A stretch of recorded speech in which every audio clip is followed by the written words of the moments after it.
Matahari baru saja beranjak ke puncak, namun hawa panas telah menyengat kulit siapapun yang berada di Terminal Guntur. Di sudut-sudut terminal, suara klakson angkot bersahutan dengan teriakan para calo yang berebut penumpang.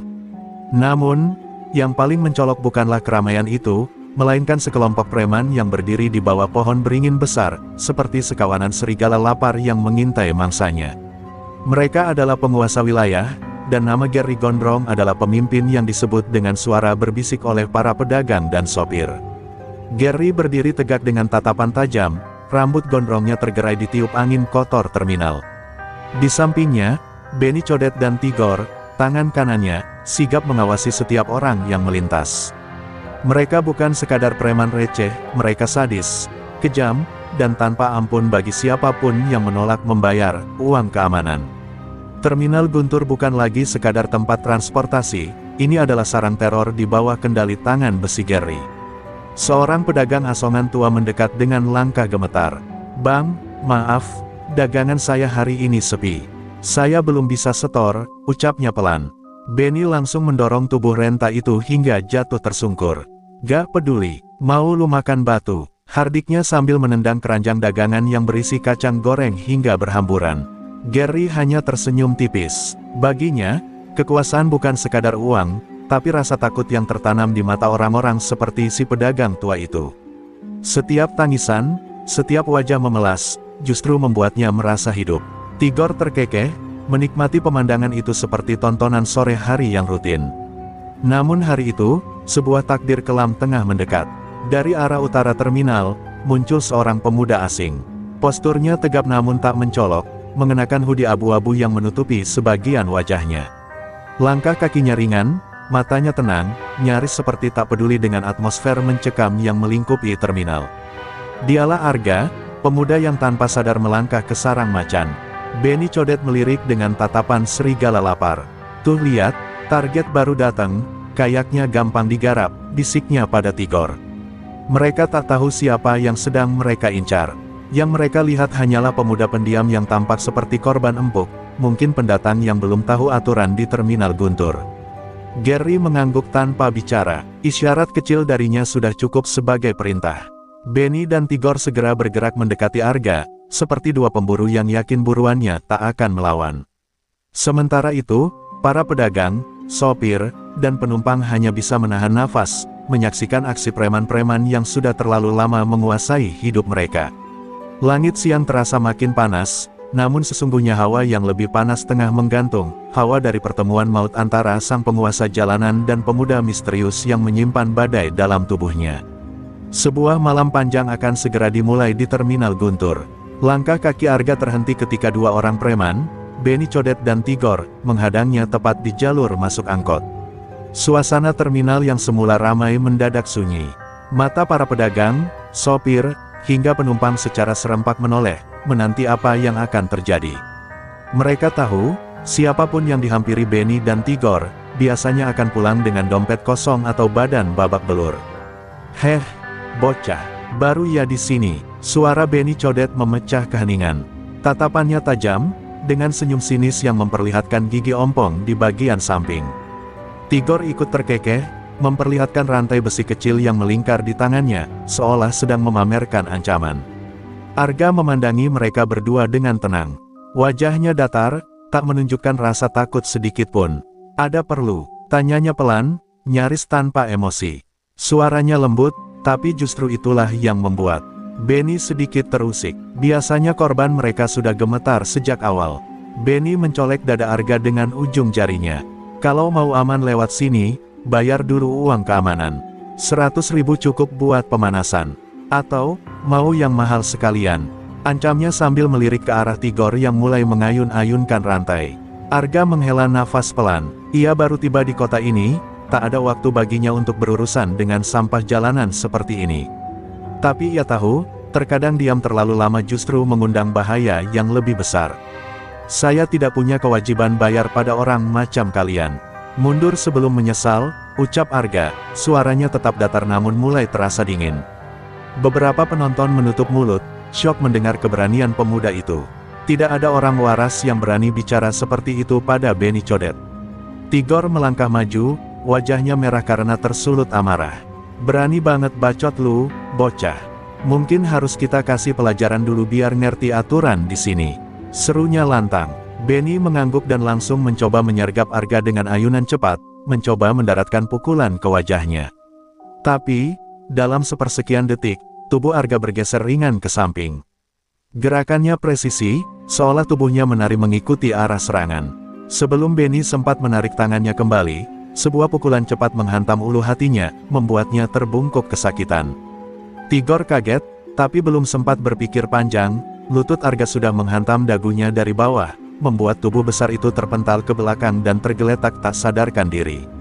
Semua mata terbelalak, tak ada yang menyangka, dalam hitungan detik, dua preman yang biasanya ditakuti bisa roboh begitu mudah. Terminal Guntur seakan membeku. Arga menatap sekeliling, lalu melangkah pelan meninggalkan mereka yang tergeletak, membiarkan keheningan berbicara sendiri.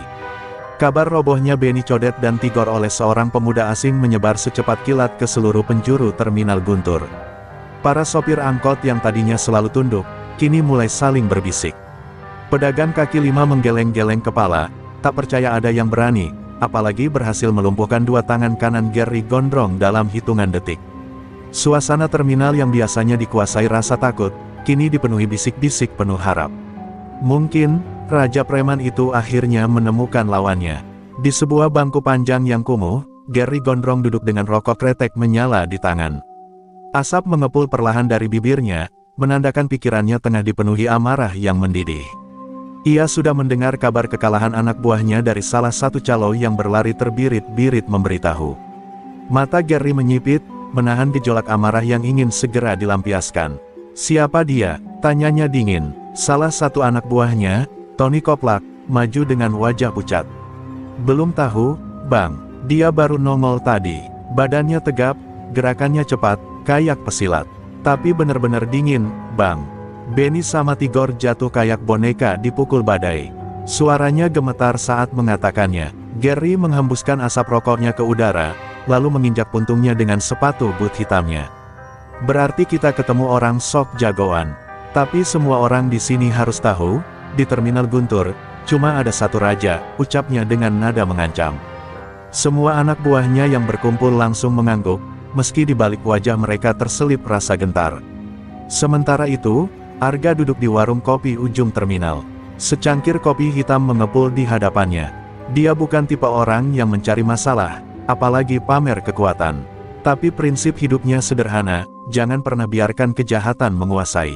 Baginya, premanisme yang menghisap rakyat kecil adalah penyakit yang harus dilawan, walau ia baru saja menginjakkan kaki di kota ini. Beberapa orang mulai memberanikan diri mendekati. Arga mengucapkan terima kasih dengan suara berbisik. "Makasih, Nak. Udah lama kami menderita di sini," ucap seorang kakek pedagang asongan yang siang tadi ditendang Benny. Arga hanya tersenyum kecil, menunduk hormat, tanpa banyak bicara. Namun jauh di belakang, beberapa anak buah Gary mulai mengintai pergerakan Arga. Mereka mengamati dengan seksama, mencari celah untuk melapor lebih rinci kepada sang Raja Preman.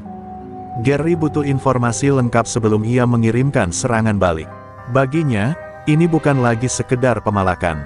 Ini soal harga diri dan penguasaan wilayah. Langit mulai menggelap. Malam pertama Arga di Terminal Guntur belum usai. Ia tidak tahu bahwa langkahnya hari itu telah menginjak bara api yang akan segera membakar seisi terminal. Sebuah pertarungan besar tengah menunggu di balik kegelapan malam.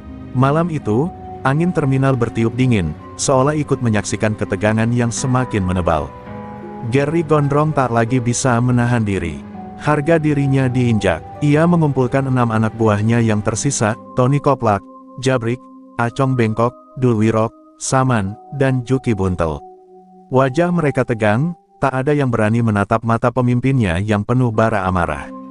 Malam ini, dia harus berlutut atau remuk, desis Gary dengan suara parau. Para preman itu langsung bergerak, menyebar di sekitar warung kopi tempat Arga biasa duduk. Mereka tidak datang sekedar untuk memalak.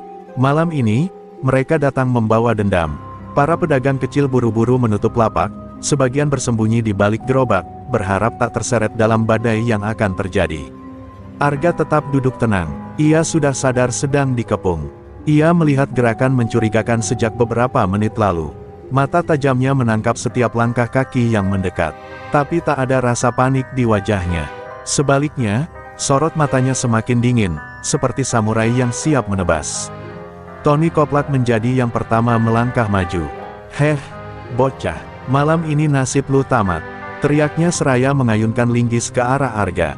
Dengan gesit, Arga menghindar ke samping. Dalam satu gerakan cepat, lututnya menghantam perut Tony, membuat pria itu terlipat dan muntah darah seketika. Acong bengkok dan Dul Wirok langsung menyerbu dari kiri dan kanan. Acong mengayunkan rantai besi, sementara Dul membawa pisau lipat. Namun, Arga bergerak seperti bayangan, ringan tapi mematikan. Ia melompat ke udara, memutar tubuh, lalu melepaskan tendangan spinning hook kick yang menghantam rahang Acong. Bunyi krek terdengar jelas saat Acong ambruk tak sadarkan diri. Tak memberi waktu Dul bereaksi, Arga meraih tangan yang memegang pisau, memelintirnya hingga terdengar bunyi sendi patah. Pisau jatuh, diikuti jeritan Dul Wirok yang menggema di terminal. Saman dan Juki Buntel yang tadinya ragu, kini diliputi ketakutan. Mereka saling pandang, tak lagi punya keberanian maju. Namun sebelum mereka kabur, Arga melesat dengan kecepatan luar biasa. Dengan footwork khas taekwondo, ia menendang Juki hingga tubuh besar itu mental menghantam gerobak bakso. Lalu satu sidekick menghantam dada Saman, membuatnya terkapar dengan napas tersengal. Dalam hitungan detik, 6 preman tergeletak tak berdaya di sekeliling Arga. Para penonton yang mengintip dari kejauhan ternganga. Baru kali ini mereka melihat seseorang menghadapi sekelompok preman sekaligus, dan menang telak. Di kejauhan, Gary Gondrong menyaksikan semuanya dengan mata melotot. Tangannya mengepal, rahangnya mengeras. Malam itu, dendamnya pada Arga mengakar dalam, seolah bara api yang siap menyala lebih besar. Pagi itu, terminal Guntur seolah berubah menjadi lautan bisik-bisik. Para pedagang, sopir, dan penumpang saling bertukar cerita tentang pemuda misterius yang mengalahkan preman-preman Gary hanya dengan tangan kosong. Katanya dia pendekar, jurusnya kayak kilat, bisik seorang pedagang bakso. Bukan pendekar, bro, katanya atlet bela diri, jagoan taekwondo. Tendangannya kayak palu godam, sahut sopir angkot dengan mata berbinar. Sementara itu, di markasnya yang kumuh, Gary Gondrong berjalan mondar-mandir seperti singa yang terluka. Kepalanya dipenuhi amarah bercampur malu. Anak buahnya terkapar, reputasinya tercoreng di hadapan seluruh penghuni terminal. "Setan!" hardiknya sambil menghantam meja kayu hingga retak. Beberapa anak buahnya hanya menunduk, tak berani menatap mata pemimpinnya yang berkilat marah. "Apa kalian semua mau lihat nama kita diinjak bocah itu?" teriak Gary. Tony Koplak yang kini wajahnya masih lebam, maju dengan suara parau, "Bang, dia bukan orang sembarangan. Gerakannya cepat banget, nggak kayak orang biasa. Bisa jadi, dia punya ilmu tingkat tinggi." "Ilmu tingkat tinggi?" Gary menggeram. Biarpun dia jago silat, tetap saja dia manusia. Setiap manusia pasti punya titik lemah. Ia mengusap dagunya, matanya menyipit tajam. "Kalau dia kuat sendirian, kita hancurkan dia secara sistematis. Serang dari sisi yang paling dia takuti." Gary mulai merancang siasat licik. Dia menyuruh anak buahnya menyelidiki latar belakang Arga. Siapa keluarganya, di mana dia tinggal, apa pekerjaannya. Semua informasi akan menjadi senjata untuk melumpuhkan mental pemuda itu. Baginya, mengalahkan Arga dengan adu fisik bukan lagi pilihan. Ini soal strategi menghancurkan dari dalam. Di sudut lain terminal, Arga berjalan menyusuri deretan warung sambil memperhatikan sekeliling. Ia tahu, kemenangannya semalam bukan akhir, justru baru awal dari badai yang lebih besar. Ia pernah menghadapi preman di berbagai tempat saat mengikuti kejuaraan taekwondo antar daerah, tapi preman seperti Gary ini punya cara kotor yang lebih berbahaya. Beberapa pedagang kecil mulai mengerubunginya, mengucapkan terima kasih berulang-ulang. "Terima kasih, nak, kau bagaikan malaikat di tengah neraka ini," kata seorang ibu penjual nasi uduk dengan mata berkaca-kaca. Arga hanya mengangguk dan mengingatkan, "Jangan takut. Selama saya masih di sini, tidak ada yang bisa seenaknya menindas." Namun jauh di balik keriuhan itu, mata-mata Gary terus mengawasi. Setiap gerakan Arga, siapa yang berbicara dengannya, kemana ia melangkah, semua dicatat dengan detail. Gary bersiap melancarkan serangan berikutnya, bukan lagi dengan kekuatan otot, tapi dengan teror psikologis yang keji. Malam mulai turun perlahan, menutup langit terminal Guntur dengan kelam yang pekat. Tapi kegelapan itu bukan sekadar malam biasa, ini adalah malam ketika rencana kotor Gary Gondrong mulai dijalankan. Di bawah remang cahaya lampu jalan yang temaram, beberapa anak buahnya berkeliling dengan motor tanpa plat nomor. Mereka menyebar teror kecil kepada para pedagang yang selama ini mulai dekat dengan Arga.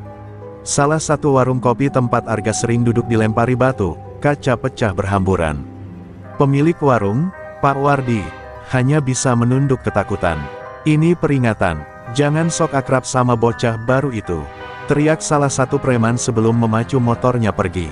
Teror itu bukan hanya pesan untuk Pak Wardi, melainkan untuk semua orang di terminal. Siapapun yang dekat dengan Arga, akan ikut dihantam. Arga yang mendengar kabar itu langsung datang ke warung Pak Wardi. Ia melihat pecahan kaca berserakan, dan wajah Pak Wardi yang pucat ketakutan. "Saya minta maaf, Pak. Karena mereka berani begini," ucap Arga lirih. Namun Pak Wardi justru menggeleng dengan mata berkaca-kaca. "Jangan minta maaf, Nak. Kau sudah membangunkan keberanian kami yang lama terkubur. Tapi, mereka benar-benar kejam." Di sudut gelap terminal, Gary dan Tony Koplak menyaksikan dari jauh. Mereka puas melihat kekhawatiran mulai tumbuh di wajah penduduk terminal. "Lama-lama dia pasti goyah, Bang," bisik Tony. Gary mengangguk dingin, "Kita hancurkan pelan-pelan. Saat dia rapuh, baru kita hantam total." Namun, rencana licik Gary tak membuat Arga mundur. Justru dalam hatinya, amarahnya semakin membara. Ia tahu, inilah bedanya berhadapan dengan preman jalanan dan berkompetisi di arena pertandingan. Di pertandingan, ada wasit dan aturan. Tapi di jalanan seperti ini, yang berlaku hanya kekuatan mental dan keberanian hati.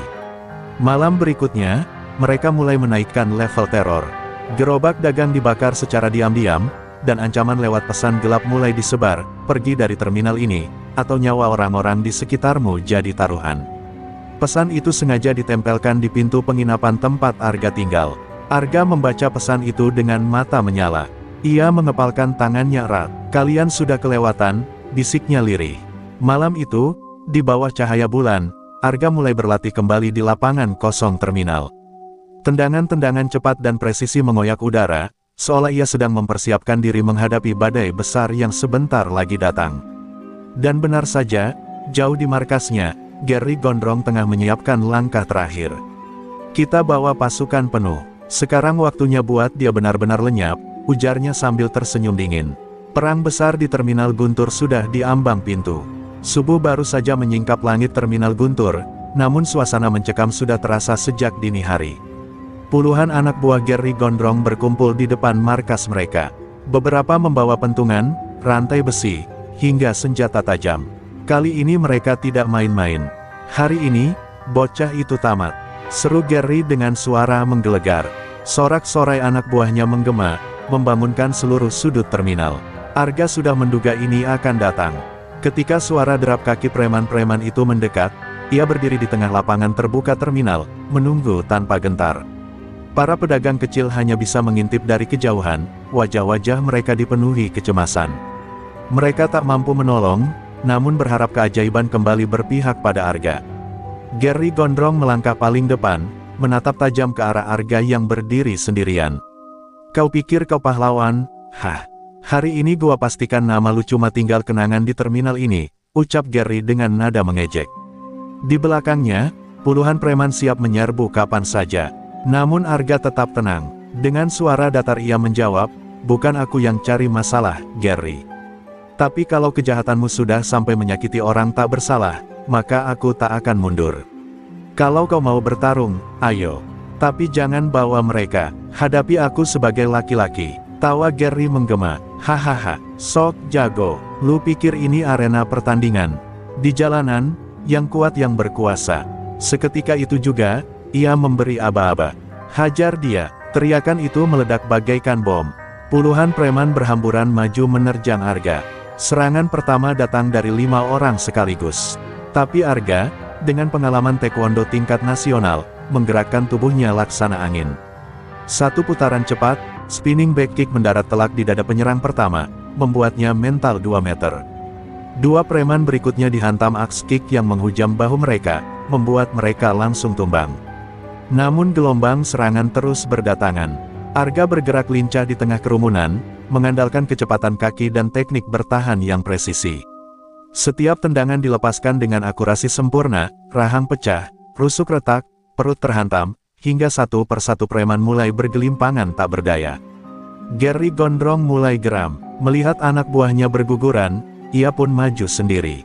Dengan tubuh kekarnya, Gary menyerbu sambil mengayunkan besi panjang ke arah kepala Arga.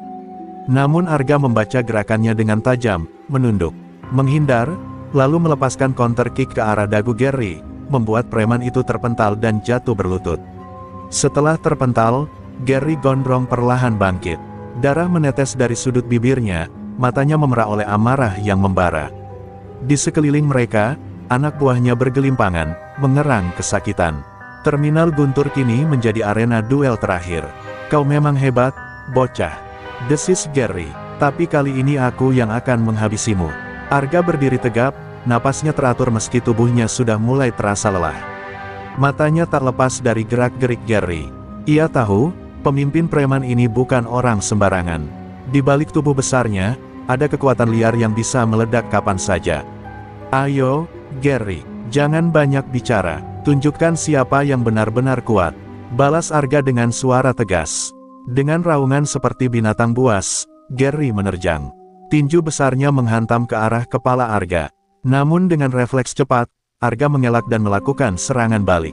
Sebuah roundhouse kick menghantam tulang rusuk Gary, membuat nafas lawannya tercekat. Tapi Gary tak mundur. Ia balas menyambar kaki Arga, mencoba menjatuhkannya ke tanah. Arga kehilangan keseimbangan sejenak, tubuhnya terjerembab. Gary memanfaatkan momen itu, menindih Arga dan menghujani dengan pukulan bertubi-tubi. Namun, di bawah tekanan itu, Arga tetap menjaga fokusnya. Ia menangkis beberapa pukulan dengan lengan, lalu menggunakan teknik hip escape yang pernah ia pelajari, memutar tubuh dan melepaskan diri dari cengkeraman Gary. Keduanya kembali berdiri, nafas berat mengiringi mereka, mata saling mengunci seperti dua serigala yang enggan mengalah. Kali ini, Arga menyiapkan serangan pamungkas. Ia mundur beberapa langkah, memusatkan tenaga, lalu melompat tinggi dan melepaskan spinning tornado kick, tendangan andalannya di kejuaraan. Kaki Arga menghantam kepala Gary dengan kekuatan penuh. Tubuh Gary terpelanting keras, menghantam tiang besi di sudut terminal. Dentuman keras terdengar, disusul tubuh besar itu ambruk tak bergerak. Hening, semua yang menyaksikan menahan nafas. Gary Gondrong, sang raja preman terminal Guntur, tumbang di hadapan pemuda yang mereka anggap hanya anak baru. Beberapa anak buah Gary yang masih sadar, perlahan kabur meninggalkan lokasi. Mereka tak berani lagi melawan Arga. Sementara itu, para pedagang dan sopir mulai keluar dari persembunyian. Sorak-sorai kecil pecah, diikuti tepuk tangan haru. Hidup Arga, hidup keadilan, teriak seseorang. Arga menatap sekeliling, mencoba menenangkan degup jantungnya yang masih liar. Ia sadar, ini bukan sekadar kemenangan atas Gary, melainkan pembebasan seluruh terminal Guntur dari cengkeraman tirani. Namun dalam hatinya, Arga tahu, ini baru awal. Dunia jalanan penuh lika-liku yang lebih berbahaya di luar sana. Kemenangan Arga atas Gary Gondrong menjadi perbincangan hangat di seluruh terminal Guntur. Nama Arga kini dielu-elukan sebagai pahlawan. Pedagang kembali berdagang dengan tenang, sopir angkot tersenyum lega, dan anak-anak kecil bermain bebas tanpa takut intimidasi preman. Namun di balik ketenangan itu, badai baru perlahan mulai bergerak dari kejauhan. Tak butuh waktu lama sebelum kabar kekalahan Gary sampai ke telinga seorang tokoh yang jauh lebih berbahaya, Bagas Cobra, penguasa preman tingkat kota yang selama ini menjadi dalang di balik banyak terminal di wilayah itu. Bagi Bagas, kekalahan Gary berarti ancaman langsung terhadap jaringannya. Siapa anak kemarin sore yang berani mengacaukan wilayahku? Tanyanya dingin kepada anak buahnya. Seorang kaki tangan Bagas menjelaskan, namanya Arga, Bang. Dia bukan preman, katanya mantan atlet taekwondo nasional. Semua orang takut sama dia sekarang. Mendengar itu, mata Bagas menyipit, tatapannya seperti ular yang siap mematuk. Kalau dibiarkan, dia bisa jadi simbol perlawanan. Sebelum racun menyebar, kita hancurkan sumbernya. Sementara itu, Arga merasa ada sesuatu yang aneh. Ia mulai melihat orang-orang asing berkeliaran di sekitar terminal. Beberapa dari mereka berpura-pura jadi penumpang atau pedagang, namun sorot mata mereka tak bisa menyembunyikan niat buruk. Arga paham, kemenangan kemarin hanyalah awal dari pertempuran yang lebih besar. Di malam hari, saat Arga kembali berlatih di lapangan kosong, Pak Wardi mendekatinya dengan wajah cemas. "Arga, hati-hati nak, kami dengar Bagas Kobra sudah gerah. Dia bukan seperti Gary, dia jauh lebih kejam, tak segan mencelakai keluarga atau siapa saja yang dekat dengan musuhnya." Suara Pak Wardi bergetar penuh kekhawatiran. Arga menatap langit malam, mencoba menenangkan gejolak dalam dadanya. Ia tahu betul siapa Bagas Kobra. Nama itu sering ia dengar bahkan saat masih menjadi atlet. Bagas bukan sekadar preman, dia punya jaringan kuat, anak buah brutal, dan koneksi gelap di berbagai tempat. Menghadapinya akan jauh lebih berbahaya dibandingkan duel dengan Gary. Namun, keteguhan hati Arga tidak goyah. "Pak Wardi, selama saya masih bisa berdiri, saya tidak akan membiarkan orang seperti dia menguasai tempat ini. Saya tidak bertarung demi diri sendiri. Saya bertarung demi semua orang di sini," ucapnya penuh keyakinan. Tapi ia sadar, untuk menghadapi Bagas, ia tak bisa lagi sendirian. Di sudut pikirannya, Arga mulai merencanakan sesuatu. Ia harus mencari sekutu, memperkuat jaringan, dan melatih diri lebih keras lagi. Karena badai besar yang sesungguhnya baru saja datang, dan kali ini, taruhan yang dipertaruhkan adalah nyawa. Beberapa hari setelah ancaman Bagas Kobra mulai terasa, Arga tidak tinggal diam. Ia tahu menghadapi musuh sebesar Bagas butuh lebih dari sekadar keberanian. Maka ia mulai mengumpulkan orang-orang yang selama ini menderita di bawah kekuasaan preman. Para sopir, pedagang, bahkan beberapa mantan preman kecil yang muak dengan kezaliman Bagas, perlahan bergabung di bawah bendera Arga. Pak Wardi, yang selama ini hanya pedagang biasa, kini menjadi penghubung Arga dengan banyak warga terminal. "Kau bukan hanya ahli bela diri, Arga. Kau pemimpin," kata Pak Wardi di suatu malam. Arga hanya mengangguk. Ia tak pernah bermimpi memimpin siapapun, tapi keadaan memaksanya mengambil tanggung jawab itu. Sementara itu, setiap malam Arga meningkatkan latihannya. Ia mengasah teknik, memperkuat fisik, dan terutama melatih fokus mentalnya. Ia sadar, kekuatan Bagas Kobra bukan hanya fisik, tapi juga taktik kotor dan kelicikan. "Jika tubuhku kuat tapi pikiranku lemah, aku tetap kalah," gumamnya di sela-sela latihan malamnya. Di sisi lain, Bagas Kobra tidak tinggal diam. Ia mulai mengirimkan pesan-pesan teror. Warung-warung yang mendukung Arga dirusak secara diam-diam. Beberapa warga yang dianggap bersekongkol, diancam agar menarik diri. Bahkan muncul desas-desus, Bagas menyewa beberapa petarung bayaran dari luar kota, yang reputasinya dikenal brutal. Tekanan itu sempat membuat sebagian warga gentar. Beberapa pedagang mundur, takut keselamatan keluarga mereka terancam. Namun Arga tetap berdiri di garis depan. "Kalau kita takut sekarang, mereka akan terus berkuasa seumur hidup. Lebih baik kita berdiri bersama sekarang, meski harus berhadapan dengan bahaya." Seru Arga membakar semangat. Mendengar tekad Arga, sebagian besar warga yang masih tersisa semakin kokoh berdiri di belakangnya. Mereka mulai berlatih bela diri sederhana, saling menjaga, dan mengatur sistem keamanan di terminal. Suasana terminal berubah, bukan lagi tempat ketakutan, tapi medan perlawanan rakyat kecil. Namun Arga sadar, bentrokan terbuka hanya tinggal menunggu waktu. Di suatu malam yang gelap, seorang informan membawa kabar serius, Bagas akan datang sendiri. Besok malam, membawa anak buah dan para petarung bayarannya. Mereka ingin menguasai terminal sepenuhnya, dan menyingkirkanmu selamanya. Arga menatap bintang-bintang di langit malam. Napasnya dalam, pikirannya tajam. "Kalau begitu, besok malam, kita tentukan semuanya," ujarnya dengan suara tenang, seolah berbicara pada dirinya sendiri. Ia tahu, peperangan sesungguhnya baru akan dimulai.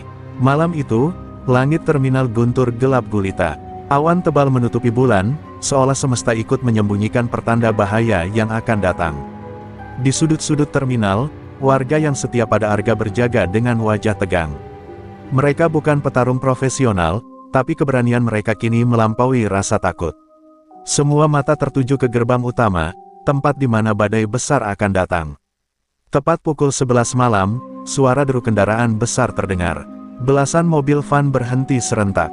Dari sana keluar puluhan preman bertubuh kekar, sebagian membawa pentungan, rantai, bahkan senjata tajam. Di antara mereka, 4 petarung bayaran asing dengan tubuh raksasa dan sorot mata dingin berjalan mendampingi Bagas Kobra yang turun perlahan dari mobil mewahnya. Bagas Kobra berdiri tegak dengan jas hitam rapi, menatap seluruh terminal dengan senyum tipis yang menebar teror. Arga, kau sudah buat sandiwara ini jadi panjang. Sekarang aku sendiri yang akan menghabisi semua ini, ucapnya lantang. Suaranya menggelegar, memantul ke seluruh sudut terminal, mengguncang nyali warga. Namun Arga melangkah ke depan. Wajahnya tenang, sorot matanya tajam menusuk. Bagas, selama ini kau memperbudak mereka dengan ketakutan. Malam ini semua akan berakhir. Terminal Guntur bukan lagi milikmu, serunya. Di belakang Arga, warga bersorak meski suara mereka bergetar oleh ketegangan. Bagas tertawa sinis. Bagus, nyalimu besar, tapi nyali saja tak cukup, nak. Seketika ia mengisyaratkan anak buahnya untuk menyerang. Puluhan preman menerjang maju, memicu bentrokan hebat di tengah terminal.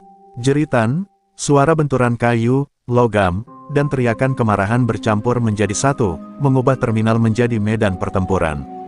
Arga, dengan teknik taekwondonya, kembali menjadi benteng utama. Setiap serangan yang datang ia jawab dengan tendangan akurat, tendangan depan menusuk perut lawan, hook kick mematahkan rahang, hingga spinning heel kick merobohkan lawan yang datang dari belakang. Namun jumlah mereka tak habis-habis. Sementara itu, para petarung bayaran yang dibawa Bagas mulai maju. Mereka lebih terlatih, lebih kejam, dan siap menghabisi siapapun. Salah satu dari mereka, pria besar berambut pirang, menghantam 3 warga hingga tersungkur dalam sekejap. Melihat itu, Arga tak punya pilihan. Ia harus menghadapi mereka satu persatu sebelum semuanya jatuh. Dengan cepat, Arga menyerbu petarung pertama. Duel maut pun pecah, lebih brutal dari apapun yang pernah ia hadapi. Kini, bukan hanya bela diri yang diuji, tetapi ketahanan, kecerdikan, dan keberanian Arga akan menentukan apakah ia bisa menyelamatkan terminal Guntur dari kegelapan kekuasaan Bagas Kobra. Petarung pertama menerjang Arga bagaikan banteng liar. Tubuhnya besar, ototnya menonjol seperti baja hidup. Dengan tinju kanan yang mengayun cepat, ia berusaha menghantam kepala Arga. Namun Arga sudah membaca gerakan itu.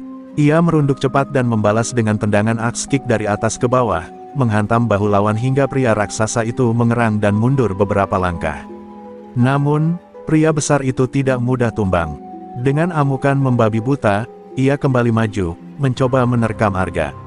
Kali ini Arga bergerak lebih cepat, melompat ke samping dan melakukan spinning hook kick ke arah rahang.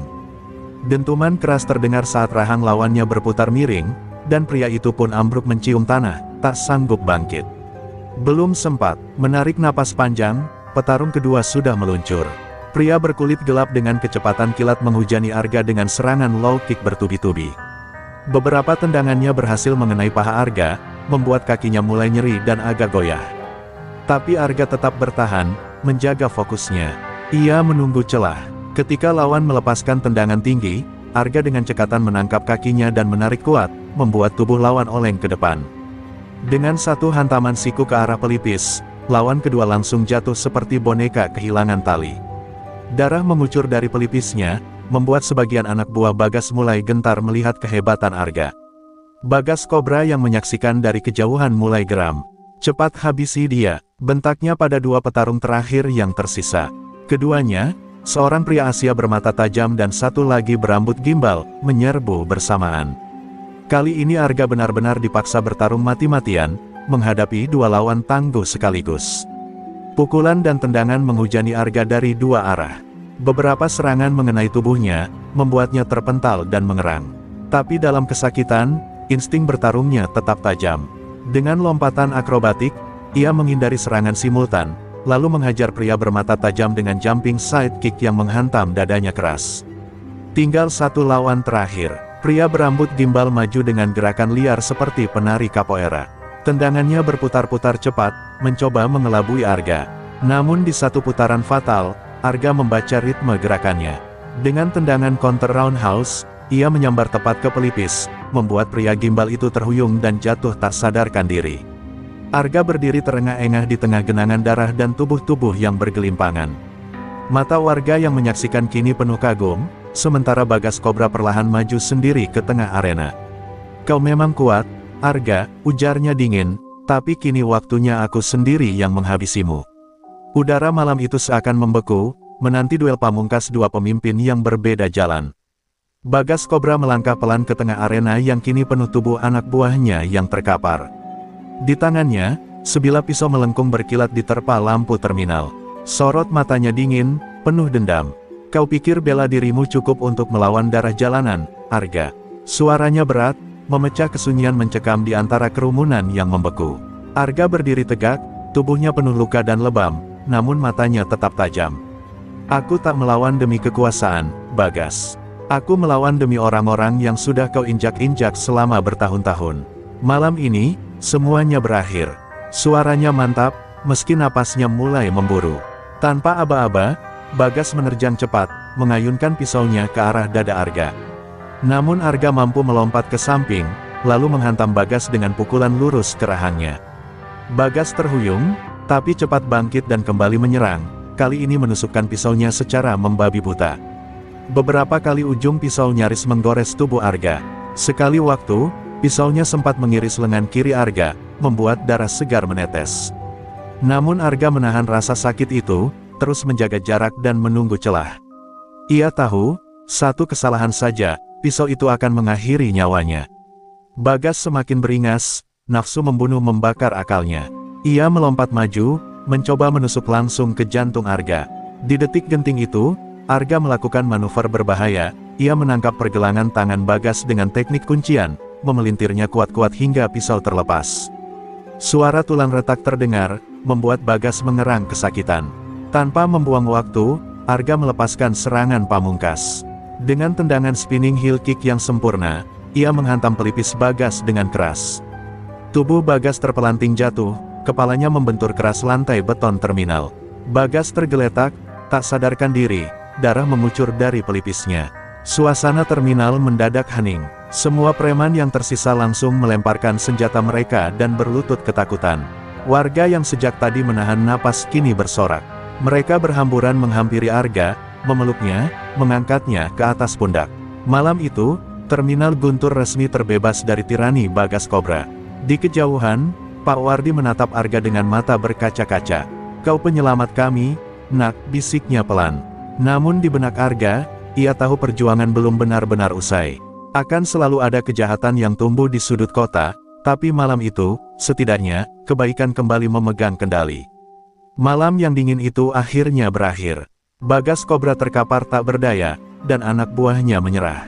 Tapi kemenangan yang diraih Arga bukan tanpa luka.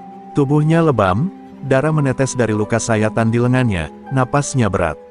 Warga yang mengerumuninya mencoba menopang tubuhnya, beberapa di antaranya menangis lega bercampur haru. Pak Wardi menghampiri dengan wajah penuh kekhawatiran. "Kau butuh perawatan cepat, Arga," ucapnya sambil memegangi pundak Arga. Namun Arga menggeleng pelan, menahan nyeri. "Bawa dulu warga lain ke tempat aman, pastikan mereka tak diserang balas." "Aku masih bisa bertahan," katanya dengan suara lemah namun penuh tanggung jawab. Sementara itu, polisi yang selama ini enggan bertindak, akhirnya tiba setelah semuanya usai. Mereka menahan Bagas Kobra dan anak buahnya, menyita senjata, serta mendata kerusakan yang terjadi. Banyak warga mengutuk aparat yang datang terlambat, namun Arga menahan mereka. "Yang penting, malam ini berakhir. Kita harus memulai semuanya dari awal," ucapnya menenangkan. Beberapa hari kemudian, terminal Guntur mulai kembali hidup. Pedagang kembali membuka lapak, sopir angkot bebas beroperasi tanpa harus setor pada preman, dan warga yang dulu hidup dalam ketakutan kini bisa tersenyum kembali. Tapi di balik semua kebahagiaan itu, Arga masih bergulat dengan luka fisik dan batin yang mendalam. Setiap malam, saat luka-lukanya mulai mengering, Arga sering termenung di sudut terminal. Bayangan pertarungan brutal, wajah-wajah musuh yang ia tumbangkan, dan sorakan warga terus terngiang. Ia sadar, dalam perjuangan ini, banyak hal yang dikorbankan, ketenangan hidupnya, rasa damai di batinnya, bahkan hampir nyawanya. Pak Wardi yang setia selalu menemaninya. "Kau mungkin kehilangan ketenangan, Nak. Tapi kau memberikan harapan bagi kami. Itu jauh lebih besar dari apapun," kata Pak Wardi. Arga hanya tersenyum samar. Dalam hatinya, ia tahu apa yang dikatakan Pak Wardi benar, namun bayang-bayang pertarungan itu tetap menghantuinya. Beberapa warga mulai menyebut Arga sebagai pendekar terminal Guntur. Sebuah julukan yang membuatnya semakin dikenal, namun sekaligus menjadi beban tanggung jawab yang berat. Ia bukan lagi sekadar atlet taekwondo, kini ia menjadi simbol perlawanan bagi banyak orang kecil yang teraniaya. Namun Arga paham, kemenangan hari itu hanyalah awal dari perjalanan yang lebih panjang. Dunia gelap premanisme tidak pernah benar-benar hilang. Tapi selama ia masih berdiri, ia berjanji akan selalu menjaga terminal Guntur dari kegelapan yang pernah nyaris menelannya. Beberapa minggu berlalu sejak kemenangan Arga di terminal Guntur. Kehidupan tampak perlahan kembali normal. Namun di balik ketenangan itu, sebuah bayangan gelap mulai merayap. Tak banyak yang tahu, Bagas Kobra bukanlah pemimpin tertinggi dari jaringan hitam yang menguasai wilayah tersebut. Ada sosok lain yang selama ini bersembunyi di balik layar, Darman, si Raja Hitam, dalang besar dunia premanisme di kota itu. Darman, yang mendengar kabar kekalahan Bagas, mengamuk di markas rahasianya. Bocah sialan itu berani mengacaukan semua jaringan yang kubangun. Bertahun-tahun, geramnya sambil membanting gelas whisky ke lantai. Anak buahnya yang berdiri di sudut ruangan hanya menunduk, tak berani menatap mata Darman yang menyala-nyala oleh amarah. Sementara itu, Arga yang mulai pulih dari luka fisiknya, tetap waspada. Ia tahu, kehancuran Bagas Kobra hanyalah memotong satu cabang dari pohon busuk. Akarnya masih tertanam kuat di tempat lain. Pak Wardi yang mengetahui kabar tentang Darman, segera menemui Arga. "Nak, Darman itu bukan preman biasa. Dia punya koneksi dengan politikus, aparat, bahkan mafia luar negeri." Mendengar itu, Arga menarik napas panjang. "Kalau begitu, perjuangan kita belum selesai, Pak," ucapnya tenang. Di hatinya, keberanian mulai menyatu dengan kehati-hatian. Melawan Darman berarti bukan hanya bertarung fisik, tapi juga berhadapan dengan permainan licik kekuasaan. Di sisi lain, Darman mulai mengirim mata-matanya ke terminal Guntur.